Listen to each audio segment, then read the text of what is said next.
He sat in the parking lot of his school. Tears ran down his face. He had failed again, for the third time. His teacher had said the words that broke him. Some people are just not meant for school. But that moment, that painful moment, was the beginning of everything. Welcome to 10-Minute English Stories. I'm so glad you're here today. Today's story will touch your heart. It will remind you that failure is never the end. Stay with me until the last word. This one is special. His name was Daniel Carter. He was 17 years old. He lived in a small town in Ohio. It was a quiet town. Nothing big ever happened there. Daniel was a normal kid in many ways.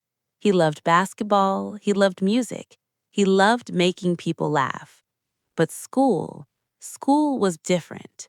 Reading felt hard for him. Numbers confused him. Tests made his hands shake. His mom worked 2 jobs. She was always tired, but she always hugged him before bed. "You are smart, Danny," she would say. "I know it." Daniel wanted to believe her, but the report cards told a different story. Red marks, low scores, the same words every year. Daniel is not working hard enough. Daniel is falling behind. Daniel needs to try more. He tried. He really did. But no one could see that. The day everything changed was a Tuesday in November. Daniel sat in Mr. Harris's class. Mr. Harris was strict. He was not a bad man, but he did not understand Daniel. The class got their math tests back. Daniel looked at his paper. 42 out of 100. He had studied all weekend. All weekend. His hands shook under the desk. Mr. Harris walked past him slowly. He looked at Daniel's paper. Then he looked at the class. "Some students," he said loudly, "simply do not have the ability." The class was quiet, but Daniel heard every word. He felt them land in his chest like stones. After class, he walked to the parking lot alone. He sat on a bench behind the school, and he cried. Not because of the grade, but because he had tried. He had given everything he had, and it still wasn't enough. "Maybe he's right," Daniel whispered to himself. "Maybe I'm just not smart." That night, he told his mom he wanted to drop out. She sat down next to him. She didn't yell, she didn't cry. She just said, "Danny, failing a test doesn't make you a failure, you hear me?" He didn't answer, but deep inside, something heard her. The next few months were hard. Daniel barely spoke at school. He sat in the back, he kept his head down. But one afternoon, his friend Marcus pulled him into the school's media room. "Look at this," Marcus said. It was a YouTube channel. A young man was building things, fixing old radios, making robots from parts he found in junkyards. This guy dropped out of school at 16. Now he's famous. Daniel stared at the screen. Something inside him woke up. He thought about his grandfather's old garage at home, full of broken machines, full of old parts. That night, Daniel went into the garage. He picked up a broken radio. He didn't know what he was doing, but his hands knew. Slowly, carefully, he started to work. 3 hours later, the radio made a sound, a tiny, crackly sound. But it was music. He had fixed it. Daniel sat very still. For the first time in a long time, he smiled. Word spread at school. Daniel was fixing things in his garage, selling them online. Some students laughed. "The dropout kid is selling old junk," someone said. Even Mr. Harris heard about it. One day, he stopped Daniel in the hallway. "I heard about your little hobby," he said. "That's fine, but you still need to pass my class." Daniel looked at him. For a moment, he felt that old pain.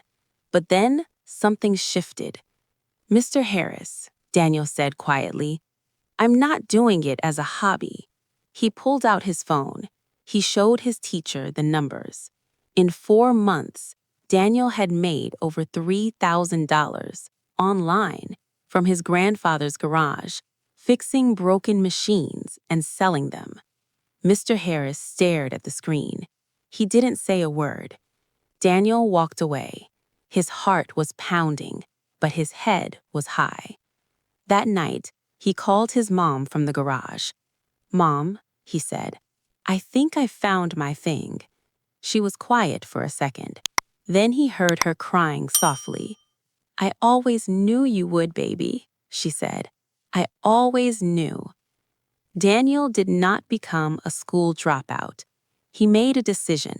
He would stay in school, but he would also build his dream. Every morning before class, he worked in the garage. Every evening after homework, he worked in the garage. He started a small YouTube channel showing how he fixed old machines. His first video got 200 views. His second got 500. By the end of the school year, his channel had 30,000 subscribers. Local businesses started calling him.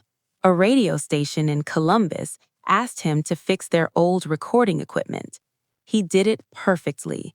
They paid him more money than his mom made in a month. The summer after high school, Daniel was offered a spot in a technical engineering program. Not because of his test scores, because of his work, because of what his hands had built. He walked across the stage at graduation. His mom stood up in the crowd. She cheered so loud that people around her started laughing. Daniel looked at her. He touched his heart. She touched hers. No words were needed. Daniel Carter failed his math test. He failed it more than once. A teacher told him he didn't have ability. The world told him to give up. But Daniel found something that no test could measure. He found his gift. And here is what I want you to remember today. A test can measure memory, but it cannot measure heart. A grade can show what you know on paper, but it cannot show what you can build with your hands, or your mind, or your love. Failure is not the opposite of success. Failure is part of the journey to success. Every person you admire today failed before they flew. So if you are struggling right now, if someone told you that you are not smart enough, if life feels too hard today, remember Daniel. Remember the boy who sat in a parking lot and cried, and then went home and fixed a broken radio. Your gift is waiting for you. You just have to start. Thank you for watching 10-Minute English Stories. If this story touched your heart, please like and share it. Leave a comment below. Tell me, what is your gift? I will see you in the next story.